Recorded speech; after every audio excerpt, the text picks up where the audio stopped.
Halo pemirsa, kembali lagi di One News Sore Akhir Pekan. Hari ini, One News Sore Akhir Pekan akan merangkum informasi mengenai Menteri Kehutanan Raja Juli Antoni buka suara soal viral postingan yang memperlihatkan dirinya asyik bermain domino. Raja Juli diketahui main domino bersama dengan tersangka pembalakan liar yakni Aziz Welang. Usai ramai menjadi perbincangan publik, ia langsung memberikan klarifikasi. Berita selanjutnya, sejumlah musisi besar memilih untuk mundur dari Festival Pesta Pora 2025 sebagai bentuk protes terhadap keterlibatan PT Freeport Indonesia sebagai sponsor.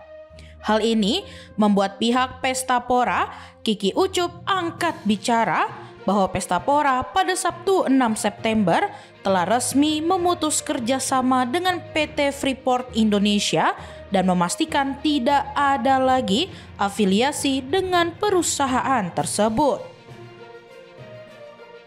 Pemirsa, inilah One News Sore Akhir Pekan selengkapnya.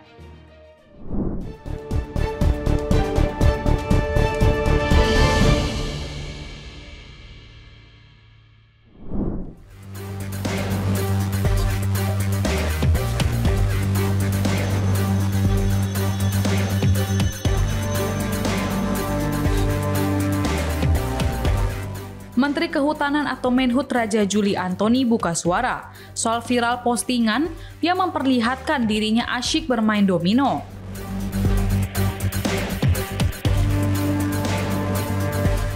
Raja Juli diketahui main domino bersama dengan tersangka pembalakan liar, yakni Aziz Welang.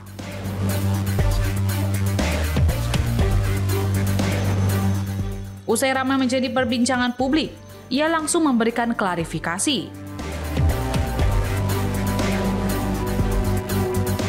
Dalam akun Instagram pribadinya, ia mengaku awalnya janjian bertemu Menteri Perlindungan Pekerja Migran Indonesia, Abdul Qadir Karding.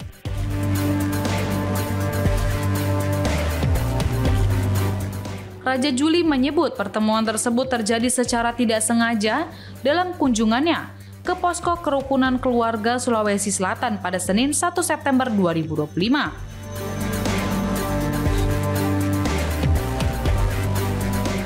Menurutnya, ia dan Abdul Qadir berdiskusi secara tertutup selama lebih dari 2 jam, tanpa membahas persoalan terkait kasus pembalakan liar.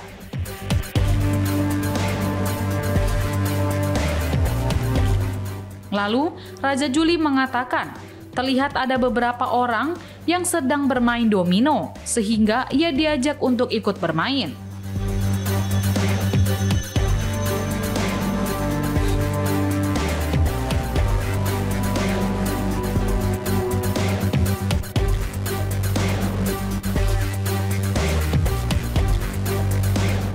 Setelah main domino 2 kali putaran saat menjelang tengah malam, ia langsung berpamitan untuk pulang.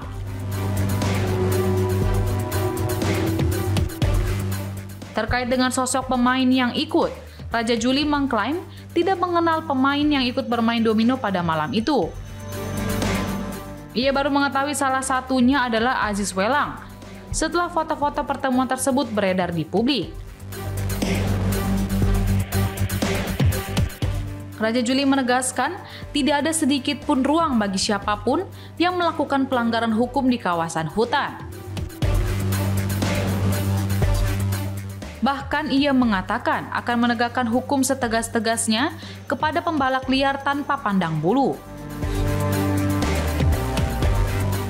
Diberitakan sebelumnya, Menteri Kehutanan Raja Juli Antoni dan Menteri Perlindungan Pekerja Migran Abdul Qadir Karding bermain domino bersama Wakil Ketua Umum Dewan Pengurus Nasional Persatuan Olahraga Domino Indonesia atau PORDI, Andi Rukman Nurdin Karumpa, serta pengusaha Aziz Welang pada Senin 1 September 2025.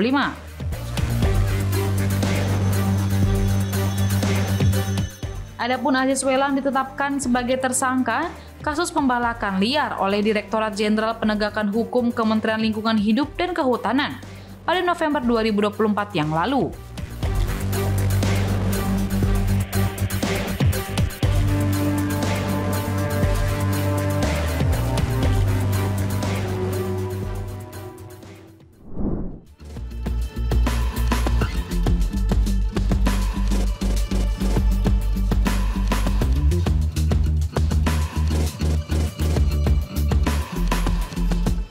Pengacara mantan Mendikbudristek Nadiem Makarim, Hotman Paris, sempat memohon kepada Presiden Prabowo Subianto agar memanggil Kejaksaan Agung atau Kejagung dan meminta kasus Nadiem digelar perkaranya di Istana Negara.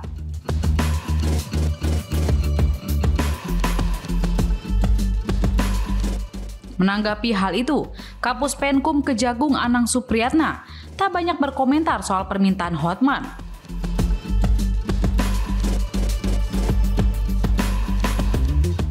Anang hanya mengatakan bahwa proses penyidikan akan terus berjalan sesuai dengan ketentuan dan menghormati asas praduga tak bersalah terhadap yang bersangkutan.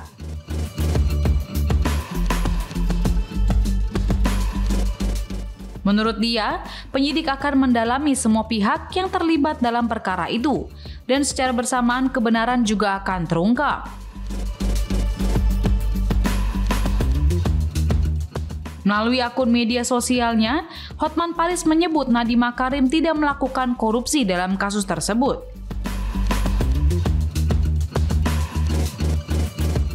Hotman juga meminta kepada Presiden Prabowo Subianto agar memanggil Kejaksaan Agung dan meminta kasus Nadiem digelar perkaranya di istana.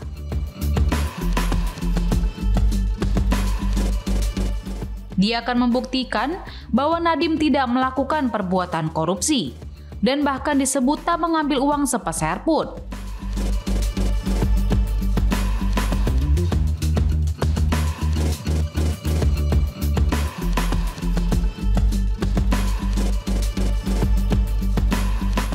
Di sisi lain, Kepala Komunikasi Kepresidenan Hasan Nasbi merespons pernyataan dari Hotman Paris tersebut.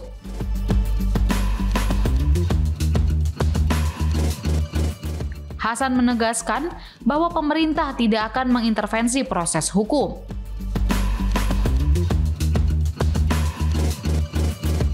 Sebagai informasi, mantan Mendikbudristek Nadiem Makarim ditetapkan tersangka dengan pasal 2 ayat 1 atau pasal 3 Jungto pasal 18 Undang-Undang Nomor 31 Tahun 1999. Sebagaimana diubah dengan Undang-Undang Nomor 20 Tahun 2001 tentang perubahan atas Undang-Undang RI Nomor 31 Tahun 1999 tentang pemberantasan tindak pidana korupsi Jungto pasal 55 ayat 1 ke 1 KUHP.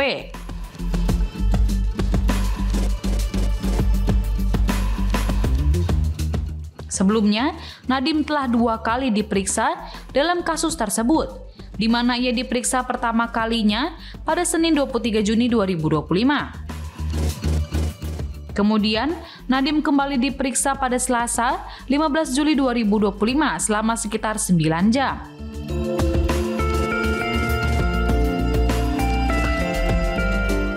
Kemudian pada Kamis 4 September 2025 merupakan pemeriksaan ketiga Nadiem dan langsung dicegah ke luar negeri selama 6 bulan ke depan sejak 19 Juni 2025.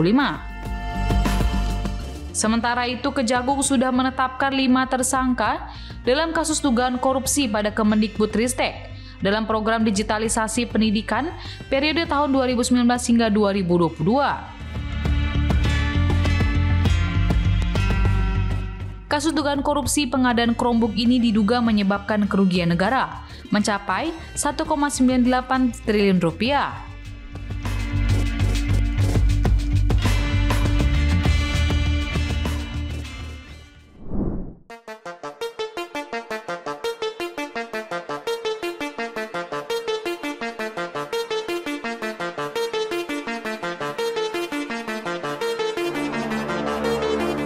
Ramai diperbincangkan oleh publik terkait anggota DPR tidak dipungut pajak penghasilan atau PPh 15%. Untuk gaji dan tunjangan jabatan yang diterimanya setiap bulan karena sudah ditanggung oleh pemerintah. Hal tersebut tertulis dalam rincian take home pay atau gaji bersih anggota DPR tahun 2024 hingga 2029 yang ditandatangani Ketua DPR Puan Maharani.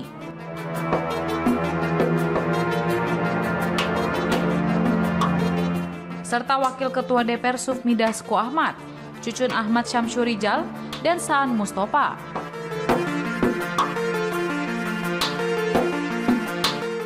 Dalam surat resmi tersebut dibagikan oleh Dasko setelah konferensi pers di Kompleks Parlemen Jakarta pada Jumat 5 September 2025.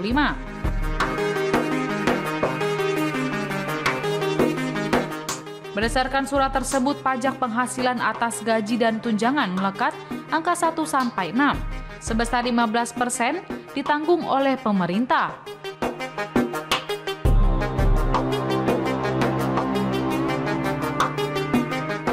Sedangkan pajak penghasilan atas tunjangan konstitusional dari angka 1 sampai 10 dipotong 15%.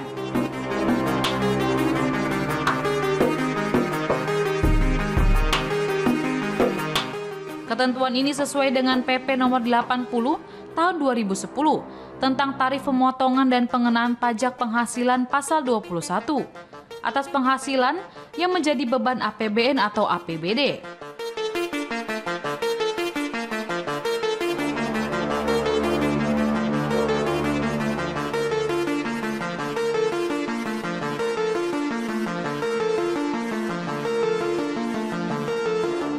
Berikut rincian penghasilan bulanan anggota DPR RI, di mana per bulannya mendapat gaji pokok sebesar 4,2 juta rupiah.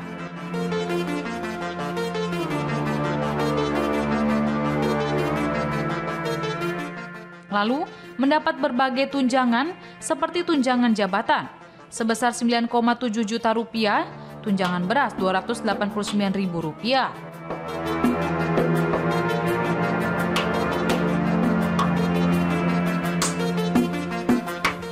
Lalu, uang sidang atau paket sebesar 2 juta rupiah dan tunjangan lainnya yang bisa mencapai 16,7 juta rupiah per bulannya.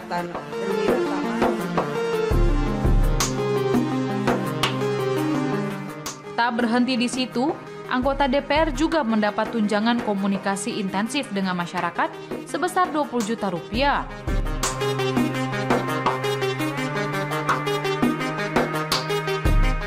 Tunjangan kehormatan sebesar 7,1 juta rupiah, serta peningkatan fungsi pengawasan dan anggaran sebesar 4,8 juta rupiah.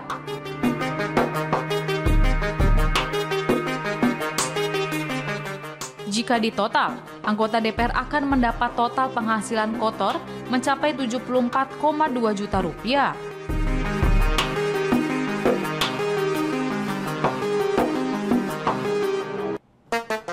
Setelah dipotong PPh sebesar 8,6 juta rupiah dari tunjangan konstitusional, anggota Dewan menerima take home pay sebesar 65,5 juta rupiah per bulannya.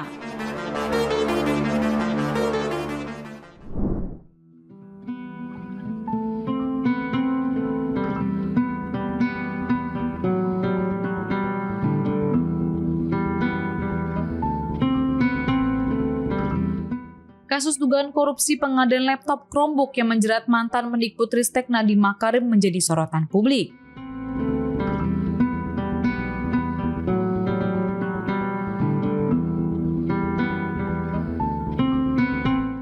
Tak hanya menyeret sejumlah pejabat kementerian, pakar hukum pidana angkat suara terkait potensi konsekuensi hukum terhadap pihak-pihak lain yang terlibat.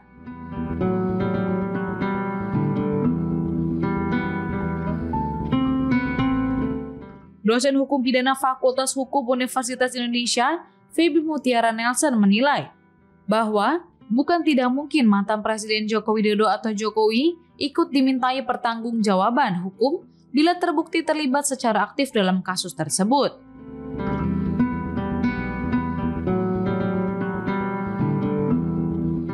Feby mengatakan hukum pidana berlaku pada siapa saja, tanpa terkecuali termasuk Presiden, apabila terbukti ikut melakukan perbuatan melawan hukum.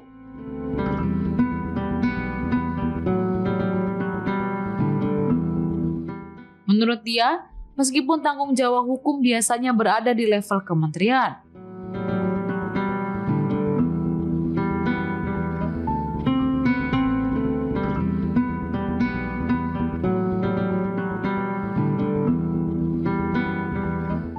namun tak bisa menutup kemungkinan adanya konsekuensi hukum terhadap Jokowi jika bukti keterlibatan langsung muncul dalam proses penyidikan.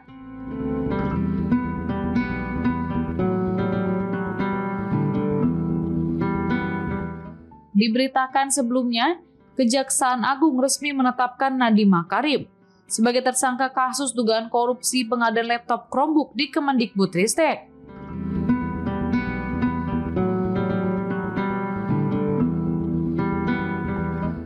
Selain Nadiem, Kejagung telah menetapkan 4 tersangka lain, yakni Juristan, mantan staf Susmendikbudristek, Ibrahim Arif alias Ibam, eks-konsultan teknologi di Kemendikbudristek.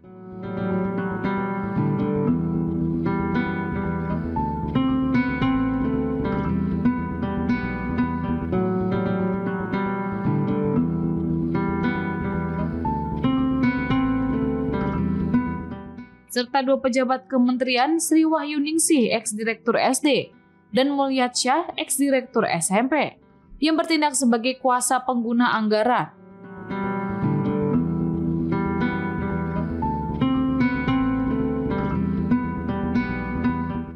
Berdasarkan hasil penyidikan, negara disebut merugi hingga 1,9 triliun rupiah akibat proyek pengadaan digitalisasi pendidikan periode 2019 hingga 2022.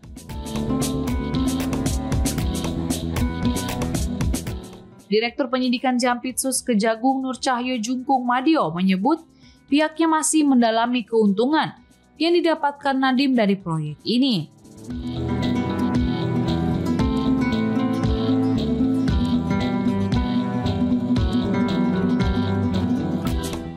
Kejaksaan mengungkap Nadiem berperan penting dalam pengadaan Chromebook.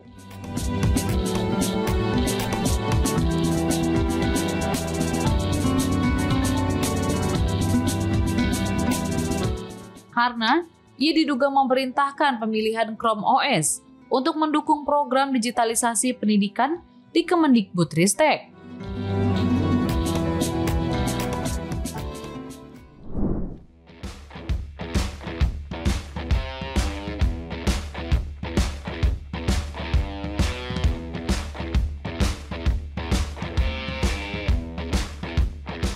Timnas Indonesia mencatat kemenangan telak 6-0 atas China Taipei pada laga pertama FIFA Matchday di Stadion Gelora Bung Tomo, Surabaya, Jumat 5 September 2025. Gol-gol Garuda lahir lewat Jordi Amat, gol bunuh diri Ming Siu Chow, Mark Klok, Eliano Rangers, Ramadan Sananta, dan Sandy Walsh.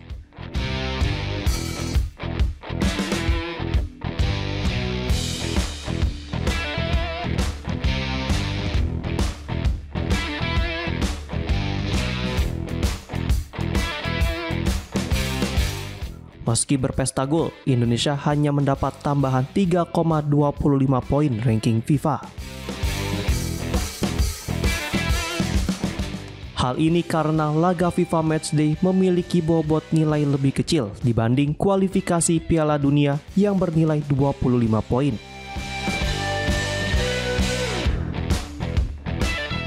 Mengutip Football Ranking, Indonesia kini menempati peringkat 117 dunia dengan total 1157,80 poin, naik 1 tingkat dari posisi sebelumnya di peringkat 118.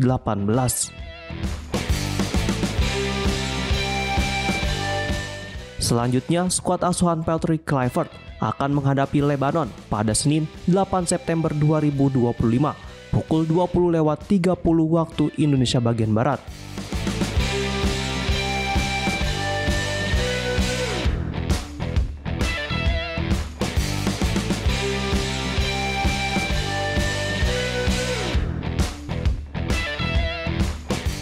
Jika meraih kemenangan, Indonesia berpotensi menambah 5,18 poin dan naik ke peringkat 116, menggeser Kazakhstan.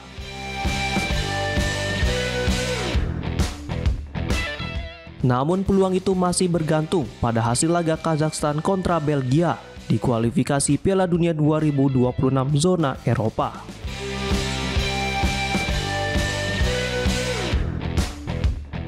Selain sebagai agenda untuk meningkatkan peringkat FIFA, ajang uji coba ini juga menjadi langkah persiapan Timnas Indonesia sebelum berjuang di babak keempat kualifikasi Piala Dunia 2026.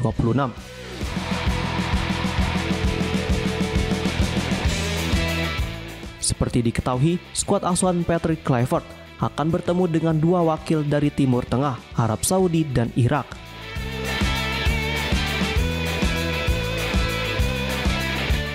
Sehingga pemilihan Lebanon sebagai lawan uji coba termasuk bagian dari rencana federasi untuk mematangkan strategi.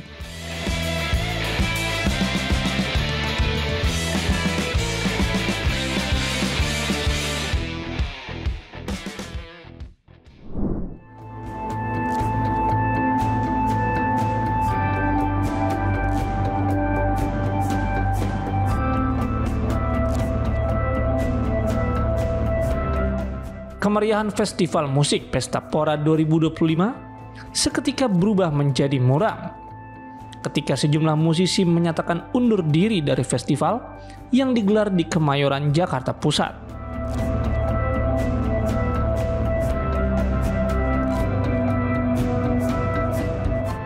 Sejumlah musisi, mulai dari Petra Sihombing hingga Navikula, memilih mundur dari panggung setelah mengetahui keterlibatan PT Freeport Indonesia sebagai sponsor.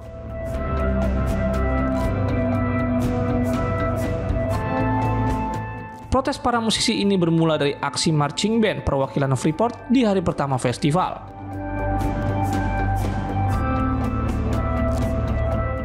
Pawai itu menampilkan spanduk bertuliskan "Tembaga ikutan berpesta pora", yang sontak menuai reaksi keras dari publik dan warganet. Banyak yang menilai sponsor seperti Freeport tidak selaras dengan semangat festival musik yang seharusnya menjadi ruang aman, jujur dan bebas berekspresi.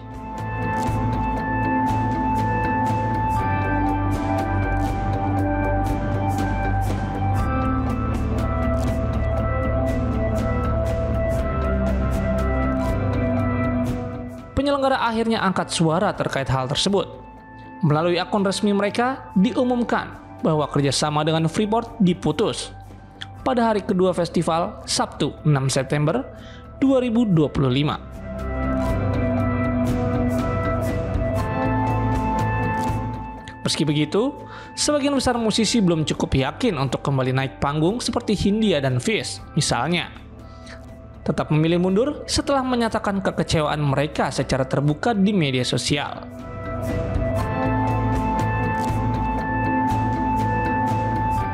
Menurut mereka, keputusan itu adalah cara menjaga integritas dan komitmen pada isu-isu yang selama ini mereka suarakan.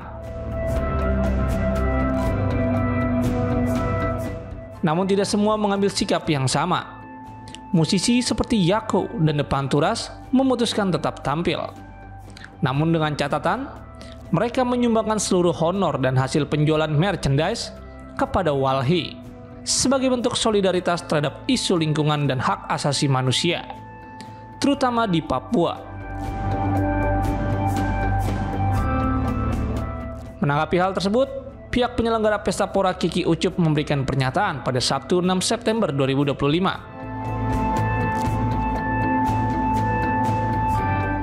Dalam pernyataannya, ia secara resmi telah memutus hubungan kerjasama dengan PT Freeport Indonesia. Penyelenggara menegaskan bahwa pada hari kedua dan ketiga pelaksanaan festival 6 dan 7 September, acara tidak lagi memiliki keterikatan atau afiliasi dengan perusahaan tambang tersebut. Saya sekali lagi mewakili Pesta Pora meminta maaf atas kelalaian kami dalam menempuh langkah untuk bekerja sama dengan PT Freeport Indonesia. Kami menyadari betul kelalaian kami untuk bekerja sama dengan PT Freeport Indonesia. Dan berdasarkan rilis statement semalam, kami sudah memutus kontrak kerjasama kami dengan PT Freeport Indonesia. Dan kami memastikan tidak ada sepeser pun aliran dana yang kami terima dari PT Freeport Indonesia. Dan kami juga memastikan bahwa tidak akan adanya presence PT Freeport Indonesia di pelaksanaan Pesta Pora 2025 ini.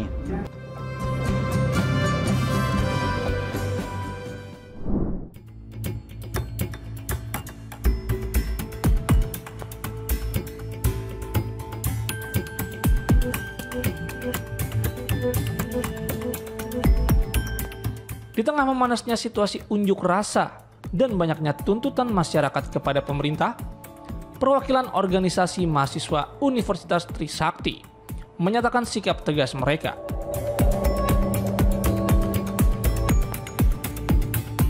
Langkah ini diambil sebagai bentuk perjuangan untuk menegakkan cita-cita demokrasi yang dinilai belum sepenuhnya terwujud. Berlokasi di bawah Tugu 12 Mei 1998, puluhan mahasiswa Trisakti menyampaikan 9 tuntutan secara lantang kepada pemerintah.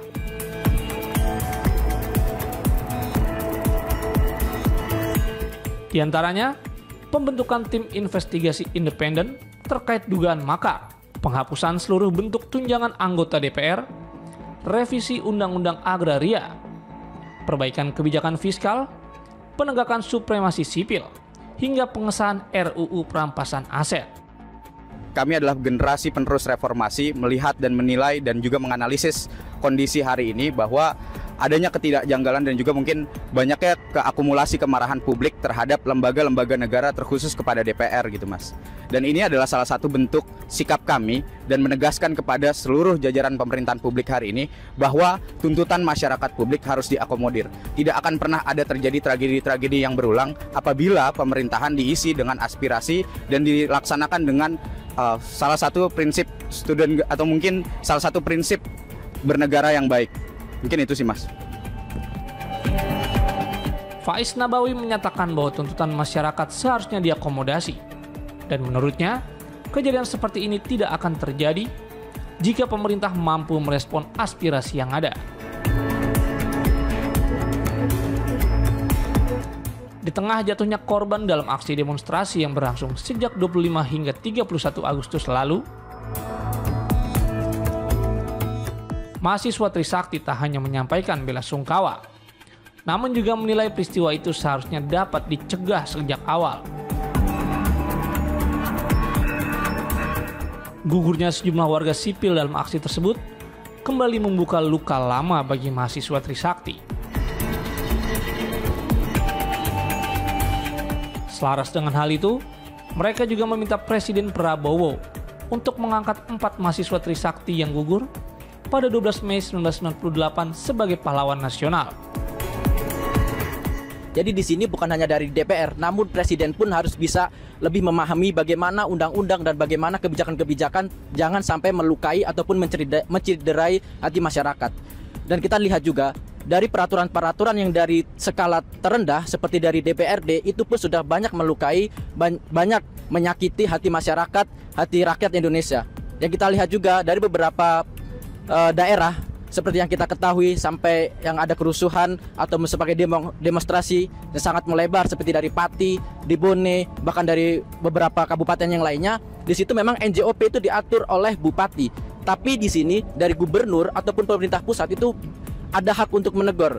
Jangan sampai dinaikkan untuk PPBP 2 yang dimana pajak-pajak ini tidak melihat penghasilan dari setiap masyarakat dan UMR yang didapat dari setiap daerah ini belum bisa memenuhi, belum bisa sebagai masyarakat itu kebutuhannya terpenuhi. Dan di sini dari kita semua menuntut semua tuntutan yang dari kita, terutama perampasan aset itu segera disahkan, KUHP itu segera disahkan, yang dimana ketika dari 2 tuntutan terbesar dari kita ini semua disahkan, para koruptor dan semua representasi dari kita sebagai masyarakat itu bisa dalam menyatakan keadilan, kesejahteraan terasakan seluruh rakyat Indonesia. Perwakilan BEM Universitas Trisakti juga mengecam keras segala bentuk provokasi, kerusuhan, hingga tindakan destruktif yang terjadi dalam aksi demonstrasi Agustus lalu.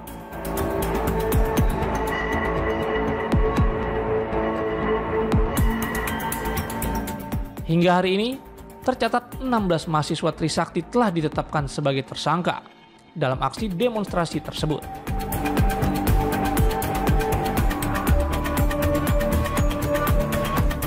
Para mahasiswa berharap status hukum tersebut dapat segera dicabut oleh pihak yang berwenang.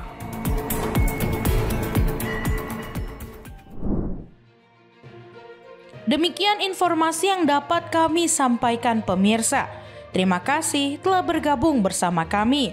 Sampai jumpa di One News Sore akhir pekan berikutnya setiap pukul 7 malam hanya di kanal YouTube TV One Newscom.